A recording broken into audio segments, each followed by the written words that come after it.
Jackie,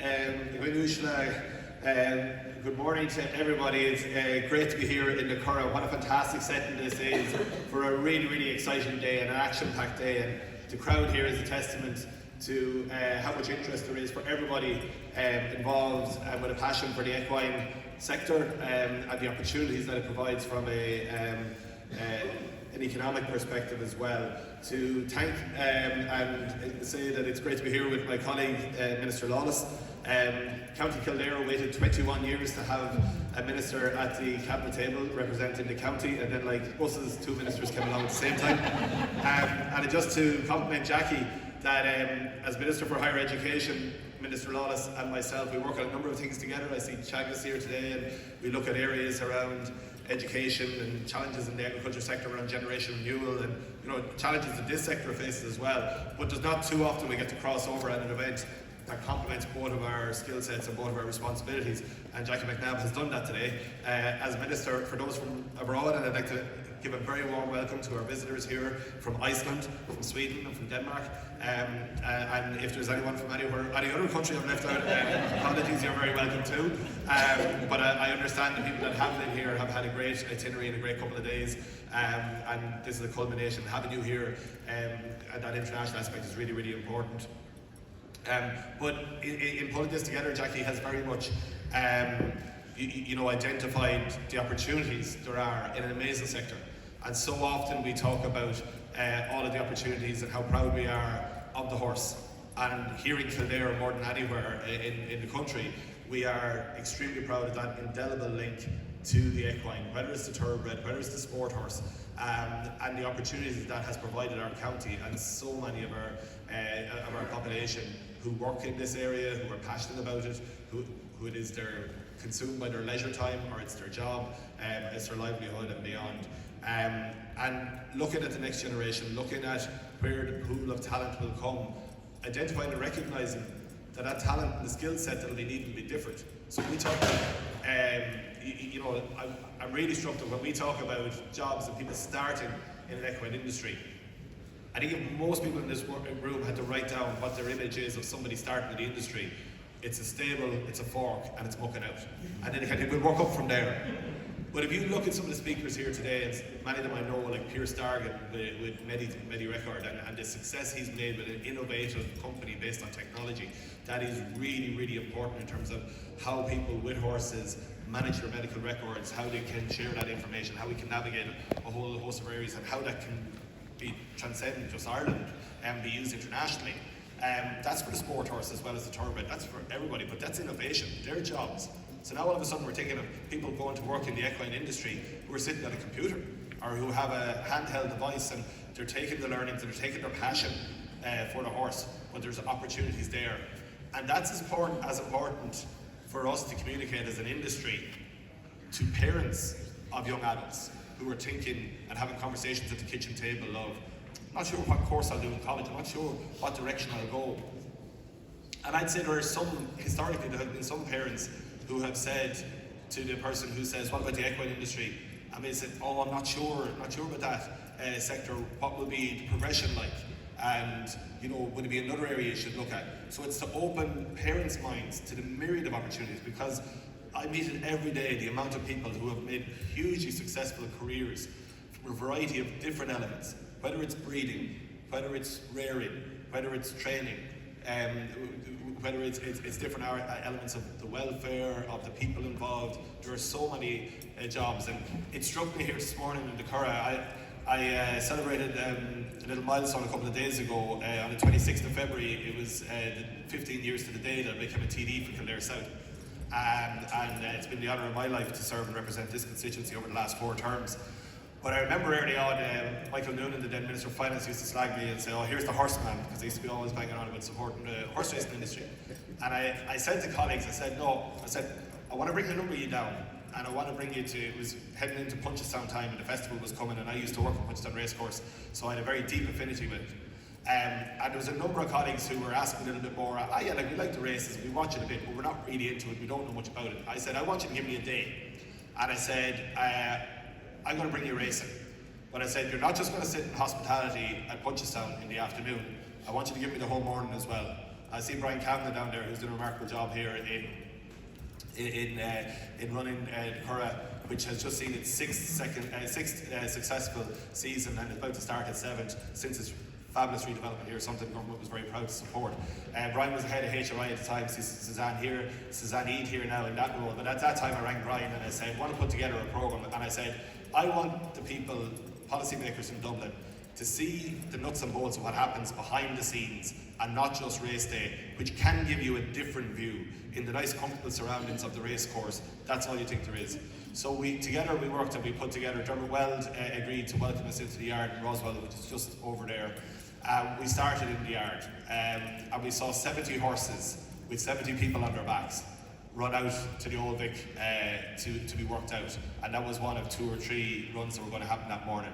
We all hopped in a Jeep, drove up to the top of the Old Vic, and that hair on the back of the neck moment, for anyone who hasn't done it, you have to do it.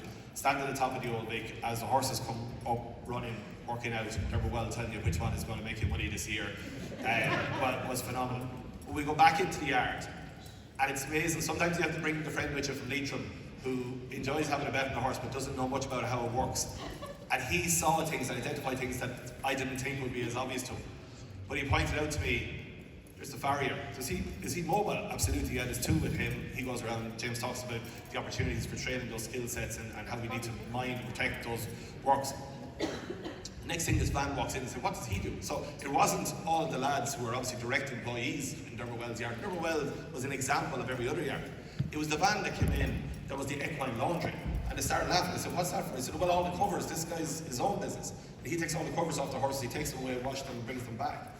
So all of a sudden, more powerfully than ever any amount of speeches I could make in Dublin, they could see all the spin-off jobs. Obviously the vet was there, and the vet was coming in, the vet had staff, and then we were able to point to where the veterinary, a number of them here on the Curra, with all of the facilities they have and how people travel the distance to there.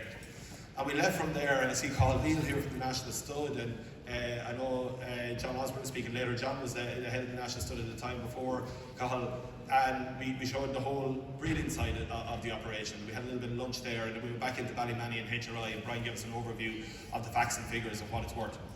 And then we went racing, and we had a great afternoon. But those, I think it was 11 or 12 TDs from all parts of the country, went away and became the greatest advocates for this sector by the throwaway comment, by the speech, by saying, we saw this activity, we saw that activity, and they understood why it is we have a horse and greyhound fund, why the government puts 80 million euro, just short of 80 million euro into the industry this year, because this is economic activity. This is economic activity in our rural areas that drives those areas where there isn't the same other economic opportunities that there are in our towns and in our cities. And that in supporting this industry, and no more than the sport horse sector, when we see our Aga Khan teams in the show jumping, when we see dressage, when we see our 3-day eventing at the Olympics, and the opportunity there is there, we are showcasing Ireland, no more than we will be in Cheltenham in a couple of weeks' time, as we will in Ascot and beyond. And it's not just the fact that we have the mild temperate climate, that this internationally portrays Ireland as the green island which we are and what we have. It's not just that we have the lineage of amazing horses, both sport horse and thoroughbred. It isn't just that we have that pasture-based grass system, and here in Kildare, thankfully we have the amazing limestone-rich soils that builds the strength and bones of our horses and gives us a great platform for that. What more than anything is this built on? It's our people.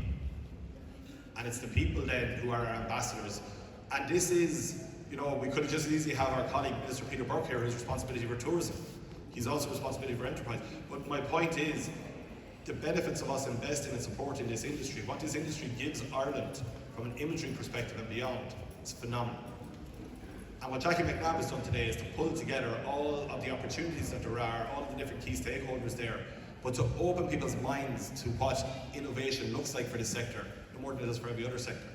To open people's minds to the career opportunities that are here, and that we can drive on and bring this to the very, very next level.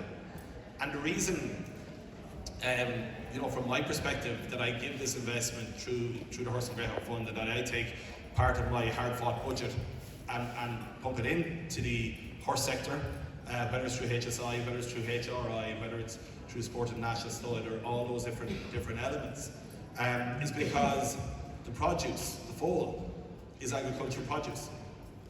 80% of foals who are produced in this country are produced by people who have 4 mares or less. And intrinsically, they tend to be farmers as well. They tend to have other farming activity.